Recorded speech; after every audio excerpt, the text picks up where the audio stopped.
Pakeis gyvenimą per 365 dienas, 114 diena, išvenk gliukozės šuolių.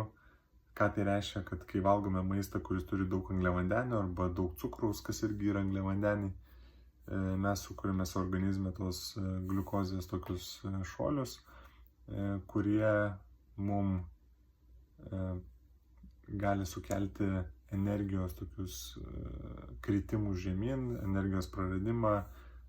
taip pat nuotaikų kaitą arba ten norėjimą neužilgo valgyti dar daugiau to cukraus ar angliavandenių. Tai to norint išvengti, mums reikia prieš valgant maistą, kuris turi daug angliavandenių, suvalgyti kažką, kas turi baltymų arba kažką, kas turi riebalų ir stengtis tą maistą valgyti pirmoji dienos pusėje, kad dar spėtume sudeginti tą energiją, o ne pasilikti nakčiai.